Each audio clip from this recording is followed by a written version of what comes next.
Welcome and thank you for joining me, Miss Trot, once again for Math and Science for Young Children. In each of our sessions, we will be reviewing math, science, and early childhood topics. Our goals for this session are to understand how gender bias impacts children's attitudes towards science and math, identify shape concepts that are most appropriate to focus on for early childhood, and apply science, engineering, and math skills into building structures. Make sure you download the note sheet to go along with this video and stick around as we learn more about math and science for young children.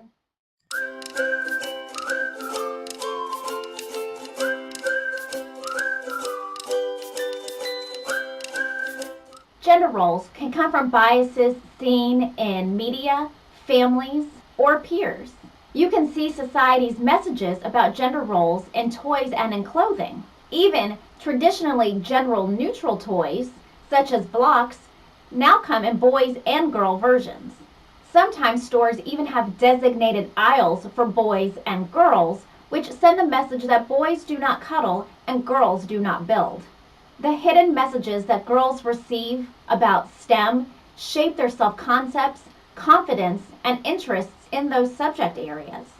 So as a teacher, we need to decrease gender stereotyping by tuning into our own bias, being aware of inadvertently reinforcing gender stereotypes, observing the way children's choices seem influenced by gender.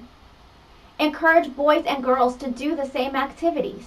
Use gender-neutral labels, such as police officer, mail carrier, and firefighter. And expose children to models or people in non-traditional gender roles. These will all aid in decreasing the gender stereotypes. Our math focus for this session is shapes.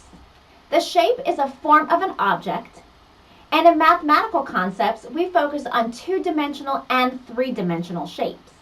Shapes can be defined by particular rules, such as number of sides, length of sides, size of angles, and number of shape faces if you're talking about a three-dimensional shape.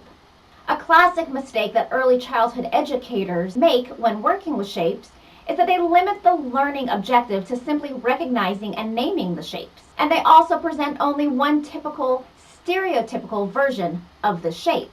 For example, if a student is only exposed to a triangle with a horizontal base, they may not realize that there are other types of triangles.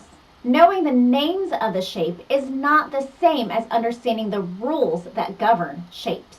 We want to go beyond the superficial shape label or name and recognize the defining attributes of the shape. Some key practices that can help children more fully build understandings about shape could include providing a diversity of shape examples beyond the traditional stereotypical version. Keep the focus on creative exploration of shapes, scaffolding to help children make their own discoveries, engage children in rich discussions about shapes and their attributes, and help them become more precise in their definitions, make connections to real-world use of shapes and why some things are made in one shape for a particular purpose. We have three big ideas when it comes to shapes. Number one, shapes can be defined and classified by their attributes. As children sort and classify shapes, they become aware about rules of shapes. These distinctions are not immediately obvious to children. For this reason, it is important for teachers to be intentional and to design activities that show them that shapes can be defined and classified into those attributes.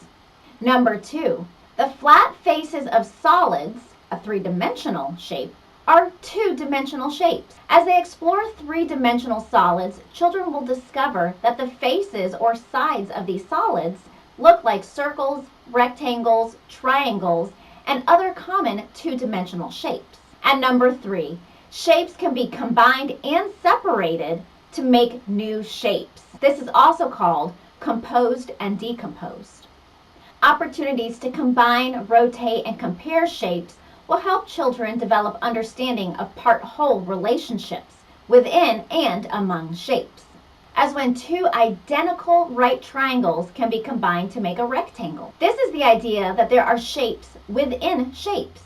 Our science focus is the engineering concept with building. Block play and other building and constructing activities promote development in math, science, engineering, language, critical thinking, social emotional, creativity, art, and social studies.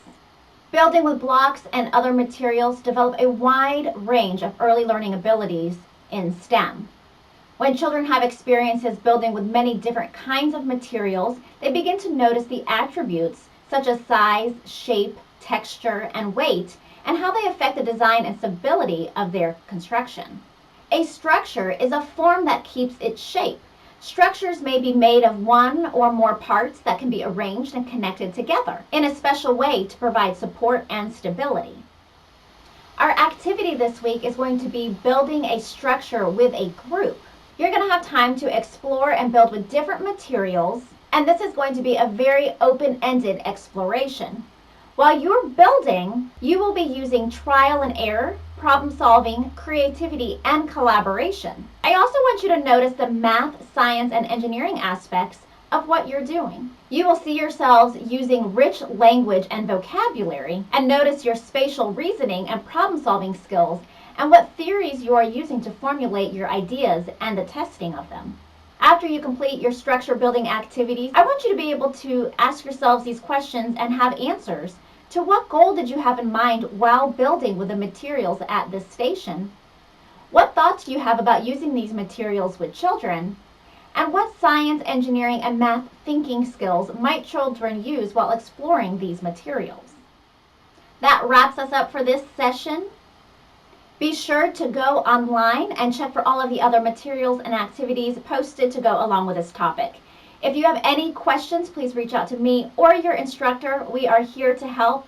Have a great time learning, and we'll see you next time.